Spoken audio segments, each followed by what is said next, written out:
title po ng ating pag-aaral ngayong umaga ay Tamang Pananaw sa Pagsubok o Right Perspective Towards Suffering. So, alam po natin na karaniwan sa ating mga buhay bilang mananampalataya, yung salitang pagsubok. Ang bawat isa po sa atin, meron po tayong pinagdadaanan sa araw-araw. Sa bawat panahon na lumipas sa ating mga buhay, iba't ibang pagsubok yung atin ang pinagdaanan. Ngunit, naging tama po ba yung pananaw natin sa mga panahon na dumating yung pagsubok sa ating mga buhay? Dito po sa ating pag-aaral ay makikita po natin sa sulat po ni Pedro, Kabanata 4, talata 12 hanggang 16, yung pong katotohanan patungkol sa tamang pananaw sa pagsubok. Makita po natin ito sa 1 Peter chapter 4, verse 12 to 16. Samahan niyo po akong bumasa at babasahin ko po ito sa salin ng Tagalog. 1 Peter chapter 4, verse 12 to 16. Sa mga wala pong dalang Biblia, ay meron po dito na naka-flash po sa ating screen. Sabi po dito, mga minamahal, huwag na kayong magtaka sa mabibigat na pagsubok na inyong dinaranas na para bang ito'y di pangkaraniwan. Sa halip, mag-alala kayo sa inyong pakikibahagi sa mga paghihirap ni Kristo upang maging lubos ang inyong kagalakan kapag nahayag na ang kanyang kadakilaan. Mapalad kayo kung kayo'y kinukutya dahil kay Kristo, sapagkat sumasa inyo ang espiritu ng kaluwalhatian, ang espiritu ng Diyos. Huwag nawang mangyaring maparusahan ng sino man sa inyo dahil siya'y mamamatay tao, magnanakaw, salarin o pakialamero. Ngunit kung kayo'y magdusa dahil sa pagiging Kristiyano, huwag ninyong ikahiya ito, sa halip, magpasalamat kayo sa Diyos sapagkat taglay ninyo ang pangalan ni Kristo. Salamat po sa Panginoon sa mga talata po natin pong binasa mula po sa unang sulat ni Pedro. Kung titingnan po natin or kung susuriin po natin yung background po ng 1 Peter, ito po ay sinulat mismo ni Apostol Pedro, okay, para po sa mga mananampalataya.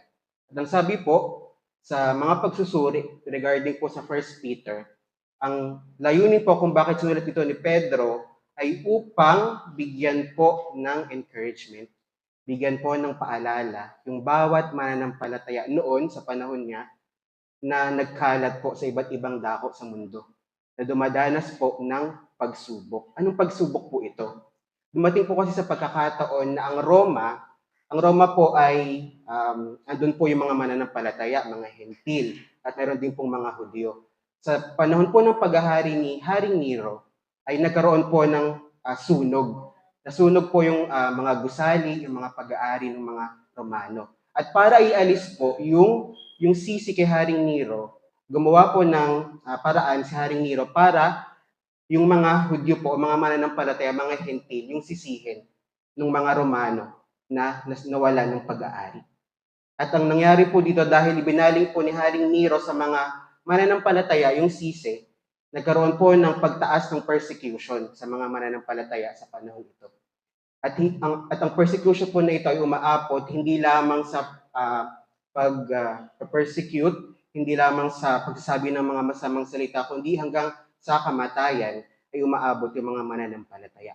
At dahil ganun po yung kalagayan, yung background po ng mga mananampalataya sa panahong ito, si Apostol Pedro po ay naglayon or nagkaroon ng naisin na sulatan yung mga mananampalataya sa iba't ibang dako upang bigyan sila ng encouragement.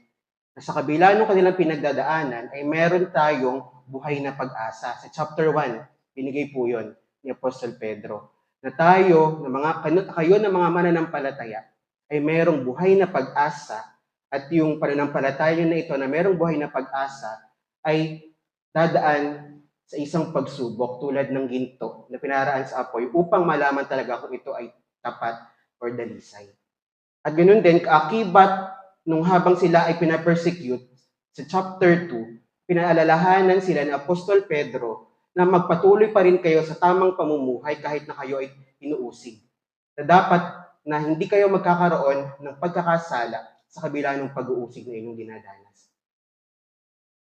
At hanggang sa nagpatuloy ito, nagbigay ang Apostol Pedro ng paalala dahil si Kristo ay naghihirap, sa umpisa po ng chapter 4 kung babasahin niyo sa verse 1, Dahil si Kristo ay nagtiis ng hirap sa mundong ito, tayo din ay dapat magtiis ng hirap.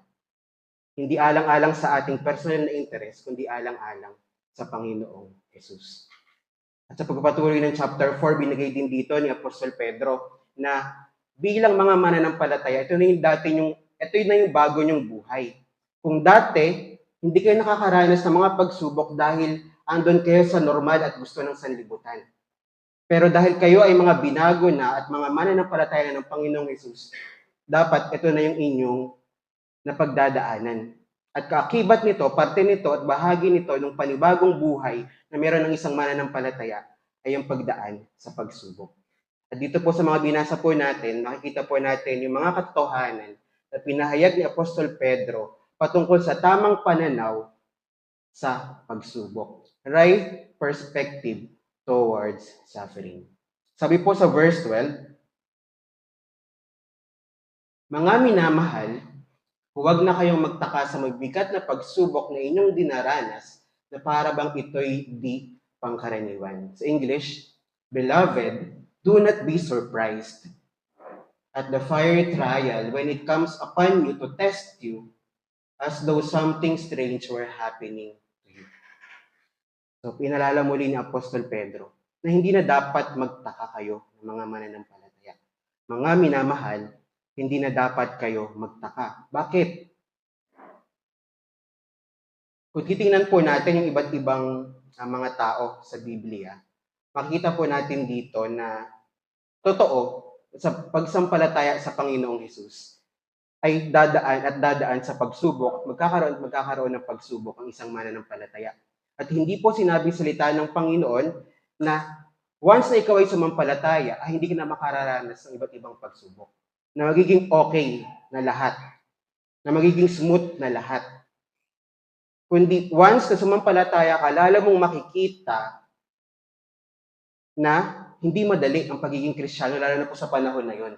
Hindi po natin i-compare yung panahon po noon sa ngayon. Kasi ganun po talaga kabigat. Ganun po ang term nga po nila, escalating persecution. Ibig sabihin, palala yung persecution sa panahon na yon dahil sa nangyari sa mga Romano. At naapektuhan nito yung mga mananampalataya sa panahon ng maging Hudyo, lalo na yung mga Hintil. Okay? Kaya po sinabi dito ni Apostol Pedro, huwag na kayong magtaka. Kasi darating yung pagsubok sa inyong buhay. Paalala ni Pedro na huwag magtaka kapag nakakaranas ng mga pagsubok na para bang ito ay kakaiba. Ang pagdurusa ay bahagi ng buhay ng isang Kristiyano, lalo na sa mga matatag sa pananampalataya.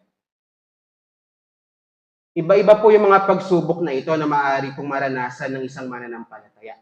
Nagbibigay po ako ng 3 uri ng pagsubok. Una, physical na pagsubok. Ano po yung physical na pagsubok na maaaring pagdaanan ng isang mananampalataya?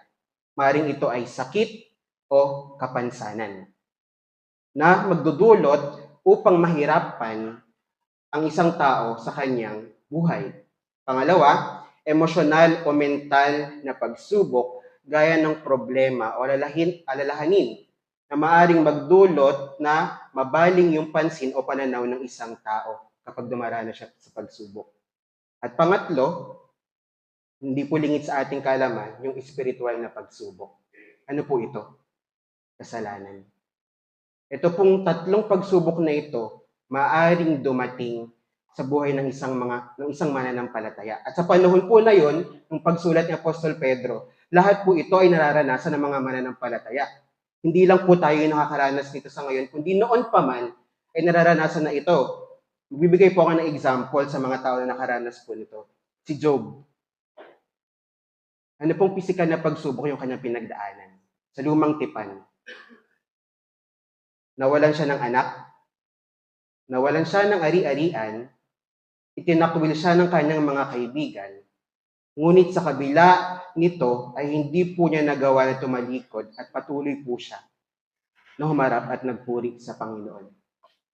Sa lumang tipan. Sa bagong tipan, makikita po natin sa buhay ni Apostol Pablo, ano po yung naging pagsubok sa kanyang buhay. Inusig siya dahil sa dati niyang buhay. Nagtataka yung ilan ng mga nakakilala sa kanya, bakit ganyan na yung ginagawa? At hindi ka nagaya ng dati. Ano pa? nakulong at pinahirapan dahil sa pangangaral ng salita ng Diyos. Ngunit sa kabila nito, makikita po natin sa buhay ni Apostol Pablo, hanggang sa bago siya mamatay, ay nagpatuloy siya para paglingkuran at luwalhatiin ang Panginoon. So totoo, na noon pa man, maging sa lumang tipan hanggang sa bagong tipan, ang bawat tao na sumampalataya, sumunod sa ating Panginoong Hesus, ay totoo na nakaranas ng pagsubok. At dahil ganito yung naranasan nila, sabi ni Apostol Pedro, huwag na kayong magtaka. Dahil hindi na to iba sa inyo. Ito ay pangkaraniwan na lamang sa mga mananampalataya.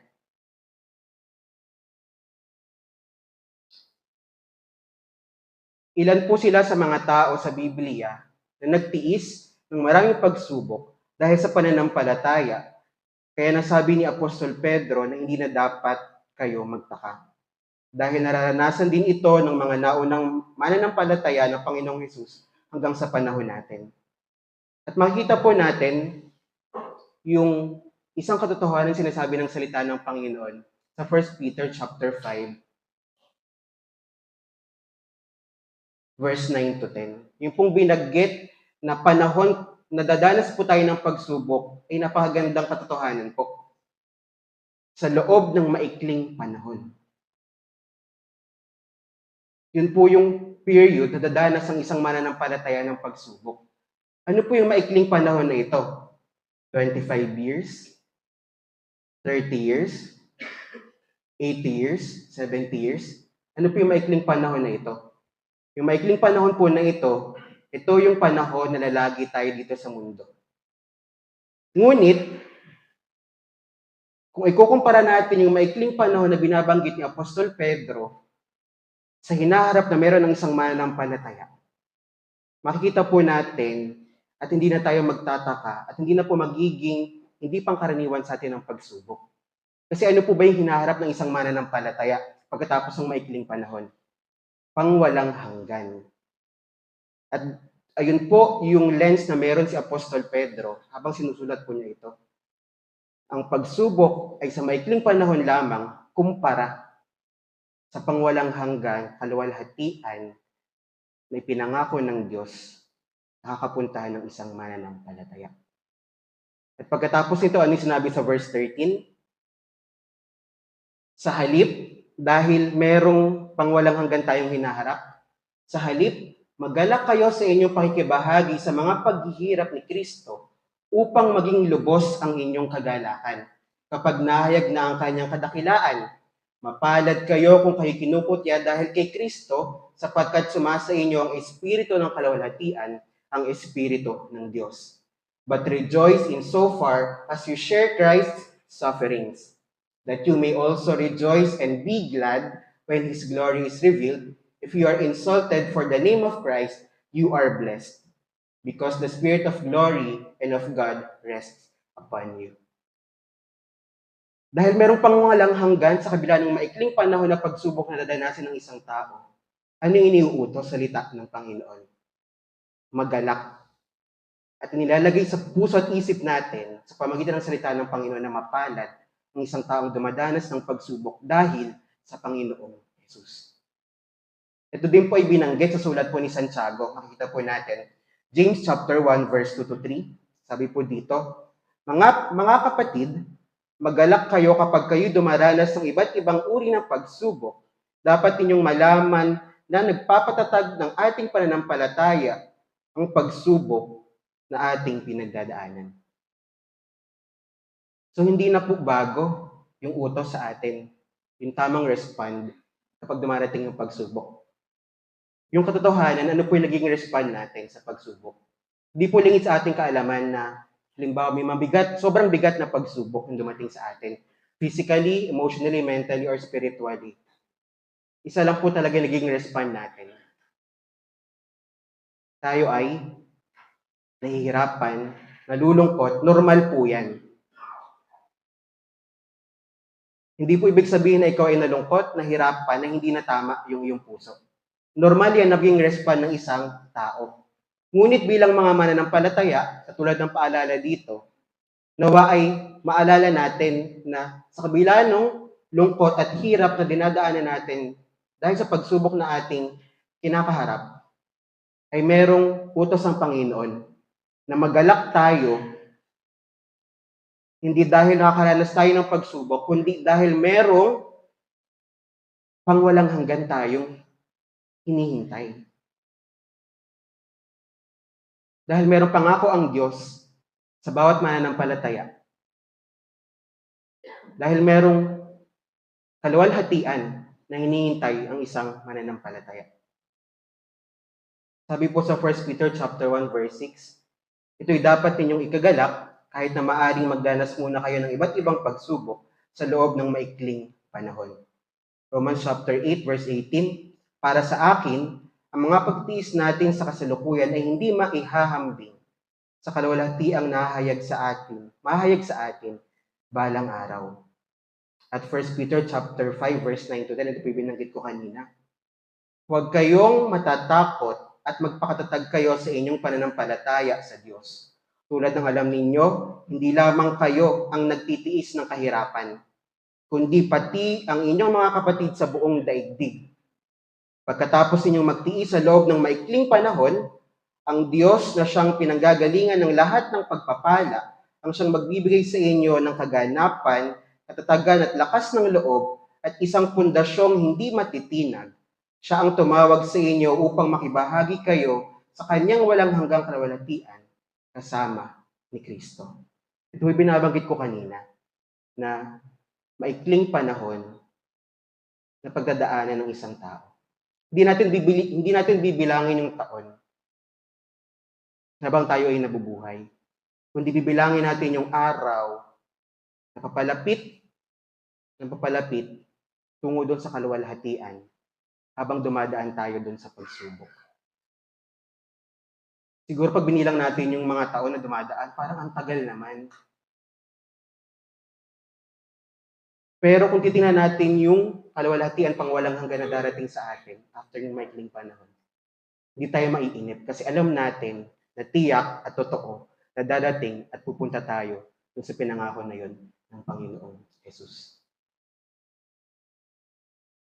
Nagagalak tayo dahil sinasabi salita ng Panginoon na pagkatapos ng pagsubok sa maikling panahon, ay hindi ito maikukumpara sa pangwalang hanggan na ipinangako ng Diyos sa atin. Sinabi din po sa Matthew chapter 5 verse 10 to 12, ang sabi po dito, mapalad ang mga inuusig dahil sa kanilang pagsunod sa kalooban ng Diyos, sapagkat mapapabilang sila sa kaharian ng langit. Mapalad ang mga nilalait at inuusig ng mga tao at pinaparatangan ng lahat ng uri ng kasamaan na pawang kasinungalingan dahil sa akin. Ang Panginoong Diyos po yung nagsasalita dito. Magsaya kayo at magalak sapagkat malaki ang inyong gantimpala sa langit. Gayon din ang ginawa ng mga tao sa mga propetang nauna sa inyo. Mismo ang ating Panginoong Diyos yung nagsabi na ganoon din yung naranasan ng mga naunang mananampalataya. Ngunit sa kabila nun, mapalad kayo dahil merong nakalaan sa inyo doon sa langit. Merong gantimpala na nakalaan para sa mga mananampalataya kung yung pagsubok, yung pag-uusig, persecution na pinagdadaanan mo ay dahil sa Panginoon. Kung ito ay dahil sa iyong pagsunod sa Panginoon. Kaya po nagbigay ng babala si Peter sa mga sumunod na verses, sa 15 to 16. Sabi dito, huwag na bang mangyaring maparusahan ng sinaman sa inyo dahil siya'y mamamatay tao, magnanakaw, salarin o pakialamero. Ngunit kung kayo'y magdusa dahil sa pagiging Kristyano, huwag ninyong ikahiya ito, sa halip, magpasalamat kayo sa Diyos sapagkat taglay ninyo ang pangalan ni Kristo. Dalawang paalala po yung binagay dito ni Apostol Pedro. May pagsubok na nararanasan dahil, ano po yung binanggit dito? Dahil siya ay mamamatay tao, dahil siya ay magnanakaw, dahil siya ay salarin, at dahil siya ay pakialamero. Ano po ibig sabihin nito? Siya ay dumanas ng pagsubok hindi dahil sa pagsunod sa Panginoon, kundi dahil sa pagkakasala. Siya ay dumanas ng pagsubok dahil sa kanyang personal interest at ito ay naging consequences ng personal na interest niya, kaya siya dumanas ng pagsubok at hindi dahil siya ay sumunod sa Panginoong Jesus. Nawa ay hindi ganun yung kalagayan po natin. Sa ating buhay ngayon, kaya tayo dumadanas ng pagsubok, ay dahil sa paggawa ng kasalanan. At dahil sa pagbabaliwala sa Panginoon. At dahil nabaling yung tingin natin dahil sa ating pinagdadaanan. Kundi, ganito yung mangyari po sana sa atin. Ngunit kung kayo'y magdusa dahil sa pagiging Kristiyano, huwag niyong ikaya ito, sa halip magpasalamat kayo sa Diyos sapagkat taglay ninyo ang pangalan ni Kristo. Ang isang Kristiyano na dumadanas ng pagsubok dahil sa Panginoong Jesus ay mapalad at hindi dapat ikaya yung pangyayaring ito sa kanyang buhay. Tulad ng binanggit sa Matthew, mapalad, magalak, dahil merong nakalaang gantimpala ang bawat tao dumadaan sa pagsubok dahil sa pangalan ng ating Panginoong Hesukristo. Kung daranas ng pagsubok o pagdurusa, hindi dapat ito bunga ng paggawa ng kasalanan, kundi bunga ito ng ating katapatan sa Diyos, pagsunod sa kanyang kalooban sa ating mga buhay. Katotohanan po sa pagsubok at dapat nating tamang pananaw sa pagtingin sa pagsubok, aasahan na natin ito. Magagalak tayo dahil merong bunga, merong pangwalang hanggang darating sa atin na pangako ng Diyos. Hindi natin dapat ito ikahiya at manatili tayong matuwid sa panahon na tayo ay daraan sa pagsubok. Sa madaling salita, itinuturo po ni Apostol Pedro na ang pagdurusa ay hindi pagkatalo. Ganun po kasi tendency kapag dumaan tayo sa pagsubok, parang ang pakiramdam natin, tayo ay talo, tayo ay pabagsak na, tayo ay failure. Pero hindi po ganun dapat ang pananaw.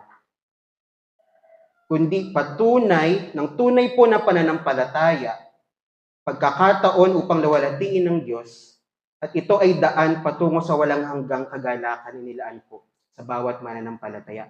Yung dapat tingin po natin sa pagsubok. Sa loob ng maikling panahon, ay hindi maikukumpara sa pangwalang hanggang kalawalhatian inilaan ng Diyos sa bawat mananampalataya. At lagi po nating suriin yung ating mga puso, bakit ba tayo dumadanas ng pagsubok? Baka ito ay dahil gumawa ako ng kasalanan at hindi ito yung kalooban ng Panginoon. Kaya naging consequences ito ng aking mga ginagawa. Or nagdaranas ako ng pagsubok dahil ito ay bunga ng pagsunod ko sa Panginoong Jesus. Sa ating mga mananampalataya, isa po itong paalala. Paalala at encouragement sa atin. Sa darating na panahon, katulad po nung nangyari noon, escalating persecution. At ngayon po, palala at palala pa rin po yung mga nangyayari sa libutan. Ano po yung magiging respond natin sa mga panahon ngayon na palala ng pasama ng sanlibutan at hindi lingid sa ating kalamanan na apektuhan tayo ng mga mananampalataya. Sa mga kabataan na naririto, sa inyong murang edad, nadadaan kayo sa pagsubok, naway maging baon nyo yung katotohanan na ito sa inyong patuloy na paglakad sa pananampalataya. So yung magiging mabigat ang inyong dalahin, maging reminder sa inyo yung pangako ng Panginoon at paalala ng Panginoon. At sa ibang mga kapatid na naririto, hindi ko man po alam yung pinagdadaanan ngayon, ngunit nawa yung salita ng Panginoon ay maging paalala sa atin na maikling panahon lamang ito. Huwag nating bilangin yung araw na tayo ay nahihirapan, kundi bilangin natin yung araw na papalapit tayo hanggang sa makasama natin ang Panginoon. Magdudulot sa atin ng kagalakan, buhay na pag-asa, patuloy na panghawakan yung kanyang mga pangako sa atin. Dito ko po nais magtapos. 1 Peter chapter 2, verse 21 hanggang sa mga sumusunod. Kanina po tiningnan natin yung halimbawa ng dalawang tao sa Biblia, sa Luma at Bagong Tipan. Si Job at si Apostol Pablo. Ngayon po titingnan natin yung halimbawa ng ating Panginoong Jesus. 1 Peter chapter 2 verse 21 hanggang sa mga sumusunod. Ang pagtitiis ng hirap ay bahagi ng pagkatawag sa inyo ng Diyos, sapagkat nang si Kristo ay magtiis para sa inyo, binigyan niya kayo ng isang halimbawang dapat tularan. Hindi siya gumawa ng anumang kasalanan o nagsinungaling kailanman. Nang siya'y insultuhin, hindi siya gumanti. Nang siya'y pahirapan, hindi siya nagbanta. Sa halip, ipinaubaya niya ang lahat sa Diyos na makatarungan kung humatol. Sa kanyang pagkamatay sa krus, pinasa niya ang bigat ng ating mga kasalanan upang tayo mamatay na sa kasalanan at mamuhay ayon sa kalooban ng Diyos. Kaya pinagaling na sa pamagitan ng kanyang mga sugat, sapagkat kayo ay tulad ng mga tupang naliligaw, ngunit ngayon kayo nanumbalik na upang sumunod sa pastol at tagapangalaga ng inyong mga kaluluwa. Ang ating Panginoong Yesus ay nag-iwan ng isang halimbawa na dapat nating tularan. Siya ay nagdusa, dumanas ng iba't ibang pasakit at hirap alang-alang sa atin ng mga makasalanan upang tayo ibigyan ng buhay na walang hanggan at kaligtasan at kapatawaran sa ating mga kasalanan. At bilang tugon doon, hinihikayat tayo ng salita ng Panginoon na hindi man katulad ng naranasan ng ating Panginoong Yesus yung paghihirap o pagsubok na pinagdadaanan natin, nawa ay magtiis tayo tulad ng pagtitiis ng ating Panginoong Yesus na sa kanyang pagtitiis, hindi siya nagkasala. Pinaubaya niya ang lahat sa Diyos at tiningnan ng ating Panginoong Diyos yung magiging bunga ng kanyang pagtitiis at yun yung kaligtasan ng mga makasalanan. At sa atin, ang titingnan natin sa ating pagtitiis ay yung walang hanggan ay pinangako sa atin ng Panginoon na kaluwalhatian at buhay na walang hanggan sa kanyang piling. Kaya pupurihin, salamat po sa Panginoon sa kanyang mga salita at tayo po ay manalangin.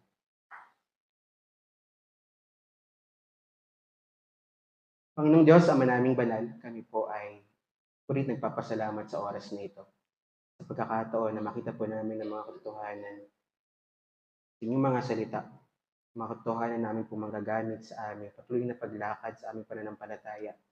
Sa panahon na kami po ay daraan sa mga pagsubok, ay makita po namin ang mga katotohanan na inyong sinasabi, na ito ay hindi namin dapat ipagtaka, na ito ay dadanasin namin, na nawa patuloy kami magkaroon ng kagalakan sa kabila ng mga pagsubok. Nawa ang mga pagsubok na ito ay bunga ng aming pagsunod sa inyo, aming Panginoon. Dalangin po namin ang aming mga puso na sa oras na ito, patuloy po namin pinapasiyas at nawa po sa bawat araw ng aming mga buhay, sa aming patuloy na paglakad sa aming pananampalataya. Ay patuloy po namin at tinitingnan, sinusunod ang inyong kalooban sa aming mga buhay. Maraming salamat po, Ama, at patuloy binabalik po namin sa inyong lahat ng papuri, pasalamat pagsamba sa dakilang pangalan ng aming Panginoon at tagapagligtas sa Jesus. Amen. Hindi po magandang umaga po sa inyong lahat.